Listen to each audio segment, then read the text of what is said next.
Welcome to Wandering Towers, a game for 1 to 6 players. Every year, the classes of the Ravenrealm School of Magic compete to show off their mastery of the wizardly arts. Your class must race to be the first to assemble at Ravenskeep and fill their magical potions. In this video, you will learn to set up and play Wandering Towers, but before you do, make sure to assemble the towers and Ravenskeep according to the instructions in the rulebook. Arrange the 4 landscape tiles in a circular path in the middle of the table. Make sure that they are arranged in this order, beginning with the Ravenskeep starting space, through the forest, into the farmland, and up into the mountains. Place Ravenskeep on the starting space depicted by the crumbling black walls. Now, going clockwise, place a tower on the preceding 9 spaces. There are 2 types of towers, Raven Towers and Normal Towers. Begin by placing a Raven Tower, then a Normal Tower. Continue alternating towers until all 9 are placed. For your first game, it is recommended to select the Advance a Wizard and Advance a Tower spells and place them inside the circular path. The 6 other magic spells are returned to the box. For future games, you can randomly select the spells that will be used for the game. Now, shuffle the 90 movement cards and deal 3 to each player for their hand. Your hand is kept secret during the game. Place the rest of the deck in the center of the circular path with enough room beside it for a discard pile. Place the die nearby as well. Randomly choose a starting player and place the starting player token in front of them. They will keep this token for the entirety of the game. Turn order will proceed clockwise beginning with this player. Each player then selects a color and takes a number of wizards and potions according to this chart, which can be found on page 3 of the rulebook. In this video, we will set up for a 3-player game, so each player will take 4 wizards and 5 potions. The potions are laid out in front of you with the empty side up. Any unused wizards and potions are returned to the box. Next to each tower are small blue ghost lights. The number of lights indicates the number of wizards that start atop each tower. In turn order, place one of your wizards on top of the tower, beginning with the one next to Ravenskeep. If the number of wizards on that tower matches the number of lights on that space, move to the next clockwise tower and place your wizard there. Continue doing this until all players have placed all of their wizards. The game is now ready to begin. The goal of the game is to get all of your wizards into Ravenskeep and have no empty potions in front of you. The order in which you accomplish this does not matter, but you can only win if you do both. Play begins with the starting player and proceeds clockwise. On your turn, you have 2 options. You can either play 2 cards or discard your entire hand to move a tower 1 space. In either case, you may spend full potions to cast a magic spell anytime during your turn. Finally, draw cards to refill your hand back to 3 to signal the end of your turn. Playing cards allows you to move wizards or towers around a path. First, play 1 card to the discard pile. Resolve the movement and then play the second card. There are 3 types of cards: Wizard movement, tower movement, and cards that do both. Whichever card you play, movement is always clockwise. Playing a wizard movement card allows you to move one of your own visible wizards. If there is a number in the upper right, move the chosen wizard exactly that many spaces. If the card shows a die, roll the die to determine how far the wizard will move. For each additional die symbol, you may re-roll the die once. For example, with this card, I can roll the die, and if I don't like the result, I can roll the die again. Since there are only 2 die symbols showing, I may not re-roll and must keep this result. Once you are done rolling the die, choose the wizard you want to move.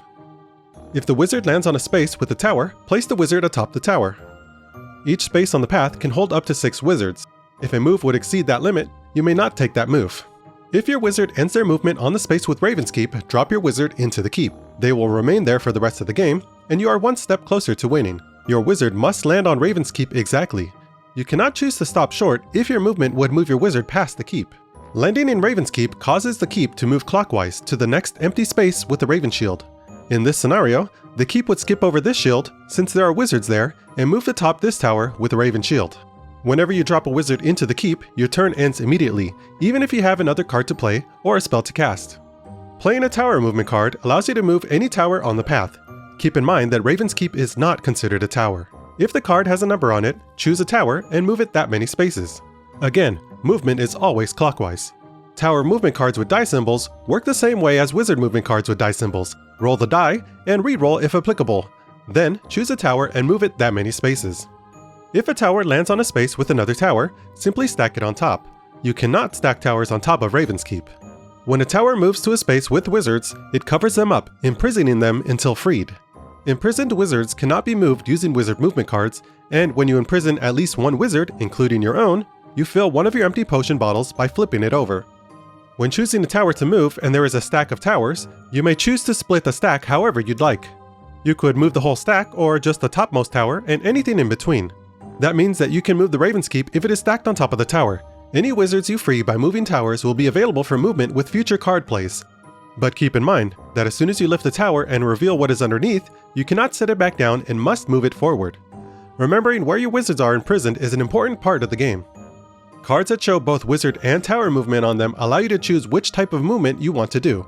By playing this card, you could either move one of your wizards 1 space or move a tower 5 spaces.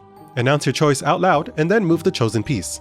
If the card shows die symbols, you roll the die before choosing whether it will be a wizard or tower movement. Again, announce your choice and move the chosen piece. Instead of playing cards, you can choose to discard your entire hand and move a tower 1 space clockwise. Follow the general rules for moving towers as before. Whether you chose to play 2 cards or discard your entire hand, draw back up to 3 cards to signal the end of your turn. If there are no more cards in the draw pile, shuffle the discard pile to form a new draw deck. Anytime during your turn, if you have enough full potions, you may expend them to cast one of the spells in the center of the path. Each spell has a different cost and effect. The Advance a Wizard spell costs 2 potions and allows you to move any wizard 1 space clockwise. Remember, you cannot have more than 6 wizards in a space, and if you land a wizard in Ravenskeep, your turn ends immediately. The Advance a Tower spell costs 1 potion and allows you to move 1 tower 2 spaces forward. Remember that you cannot move a tower onto Ravenskeep, and if you imprison a wizard with the spell, you still fill up one of your potions. Any spent potions are removed from the game. If you have no more empty potions and all of your wizards are in Ravenskeep, the end of the game is triggered. Finish the round so that every player has the same number of turns. The game is now over. If you are the only player with no more empty potion bottles and all of your wizards in Ravenskeep, you are the winner. If multiple players have achieved both goals, then the player amongst them with the most full potions still in front of them is the winner. If there is still a tie, then those players share the victory. There are solo, cooperative, and team variants included in the rulebook, but I'll leave those for you to explore on your own. And that is how you play Wandering Towers. Enjoy your play and have fun gaming.